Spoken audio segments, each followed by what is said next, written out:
모세가 아론과 그의 남은 아들 엘르아살에게와 이다말에게 이르되 여호와께 드린 화제물 중 소재에 남은 것은 지극히 거룩하니 너희는 그것을 취하여 누룩을 넣지 말고 제단 곁에서 먹되 이는 여호와의 화제물 중 내 소득과 내 아들들의 소득인즉 너희는 그것을 거룩한 곳에서 먹으라. 내가 명령을 받았느니라. 흔든 가슴과 들어올린 뒷다리는 너와 네 자녀가 너와 함께 정결한 곳에서 먹을지니 이는 이스라엘 자손의 화목제물 중에서 내 소득과 내 아들들의 소득으로 주신 것임이니라.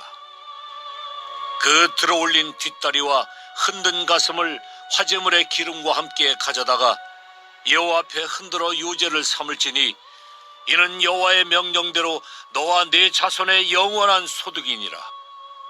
모세가 속죄제 드린 염소를 찾은즉 이미 불살랐는지라. 그가 아론의 남은 아들 엘르아살과 이다말에게 노하여 이르되 이 속죄 제물은 지극히 거룩하거늘 너희가 어찌하여 거룩한 곳에서 먹지 아니하였느냐.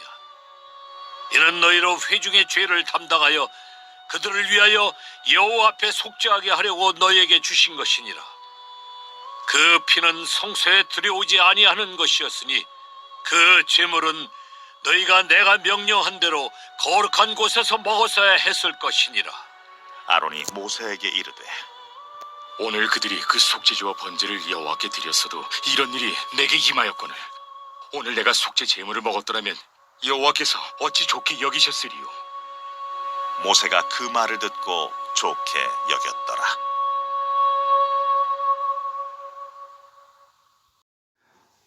대제사장 아론의 두 아들인 나답과 아비후가 제사 중에 다른 불을 들여서 사망했던 사건은 유대인들의 역사에서 매우 큰 충격적인 사건이었습니다. 그래서 이 사건은 레위기뿐만이 아니라 민수기와 역대상에도 기록되어져 있습니다. 심지어 역대상은 포로기 이후에 쓰여진 책인데 거기에도 이 사건이 기록되어 있다라는 것은 그만큼 이 나답과 아비후가 다른 불을 들여서 죽었던 이 사건은 유대인들에게 매우 큰 그런 사건이었던 것이죠. 이 사건 이후에 모세는 아론과 그 아들들에게 다시 한 번 더 제사에 관한 지침을 이야기합니다.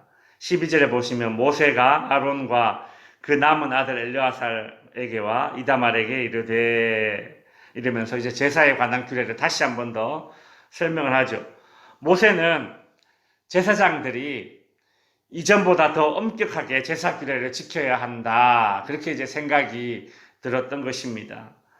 아론의 입장에서는 자식을 잃은 비통함이 채 가시지도 않았는데 모세를 통해서 엄격해진 그런 제사 규정이 전달되고 있고 또 아론은 그 규정을 또 실행해야 했습니다.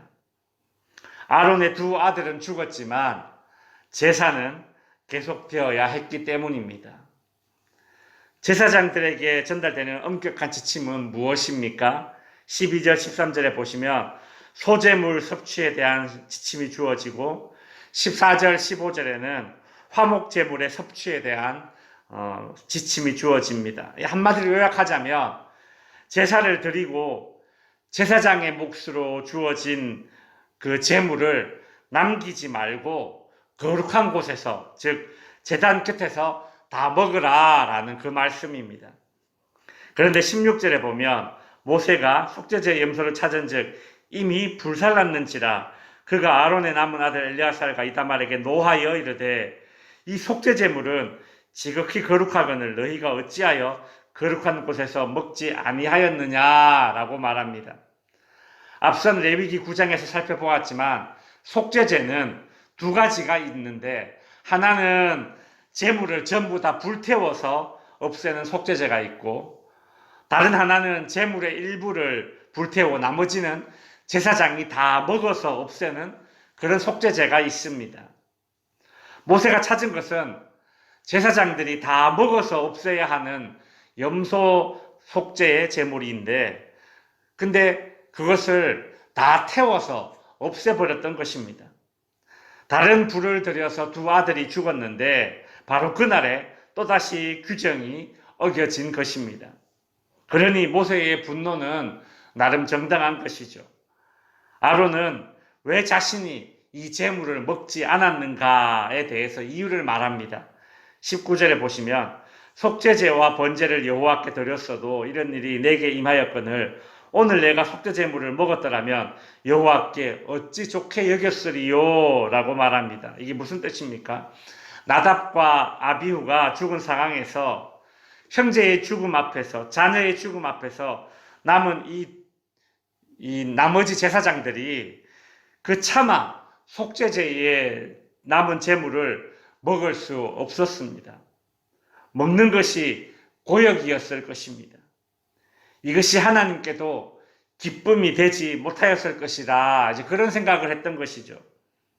또한 아론은 자신의 두 아들이 죽은 것에 대해서 자신도 책임이 있다 그렇게 생각을 했습니다.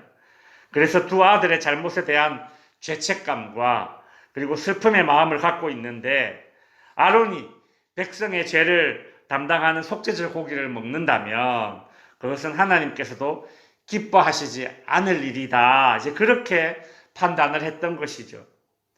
분명 아론은 율법의 규례대로 하지 않은 잘못이 있지만 그 의도가 하나님을 업신여기거나 소홀히 여기는 그런 의도가 아니라 신중하고 조심스러운 마음에서 나온 결정이었습니다. 이에 20절에 보면 모세가 그 말을 듣고 좋게 여겼더라 라고 하죠. 이 사건은 구약의 율법이 문자적으로 지키는 것이 중요한 것이 아니라 허용 가능한 범위 내에서 융통성이 있음을 잘 보여주는 그런 사건입니다. 말씀을 정리하겠습니다. 나답과 아비후가 제사를 드리다가 죽게 된 그날에 그 상실감을 안고서 제사를 드려야 하는 남아있는 제사장들, 아론과 그 아들들이 보였던 모습을 통해서 제사장의 숙명, 즉 사명받은 자의 숙명의 무게를 우리는 볼 수 있습니다. 인간적으로는 자식을 잃었기 때문에 너무나 당연한 슬픔이지만 제사장이기 때문에 그 슬픔에 오래 머물러 있을 수 없습니다. 이것이 제사장의 숙명이었습니다. 성도 여러분, 마찬가지로 오늘날 우리가 그리스도인으로서 받아들여야 할 숙명이 있습니다. 불신자들은 당연하게 누릴 수 있는 것들과 당연하게 누릴 수 있는 그런 기회조차도 사명을 받은 자들에게는 그것을 온전히 누리지 못하고 때로는 양보하거나 포기해야 할 때가 있다라는 것이죠. 그렇다고 스스로에게 너무 상심하거나 하나님께 대하여 야속해 할 필요는 없습니다. 제사장은 그러한 상황에서 제사를 드리면서 자신의 사명을 감당하면서 받게 되는 은혜가 따로 있습니다.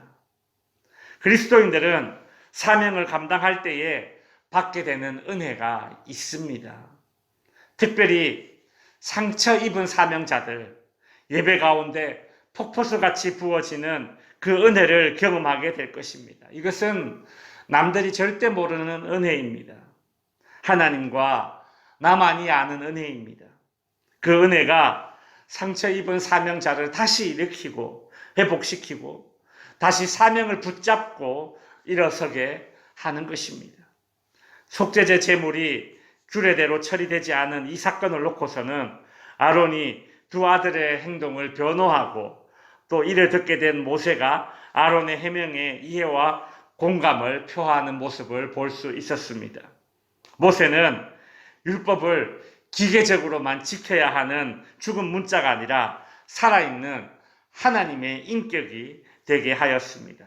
이 사건에도 결국 최종적으로 남는 것은 하나님의 은혜입니다. 성도 여러분, 우리는 그리스도인으로서 이 땅의 사명자이지만 동시에 완전할 수 없는 존재이기 때문에 우리에겐 오직 하나님의 은혜만이 완전한 해결책이 되는 것입니다. 오늘도 그 하나님의 은혜에 기대어 살고 그 하나님의 은혜에 붙들려 지내는 한 날이 되시기를 주님의 이름으로 축원드립니다.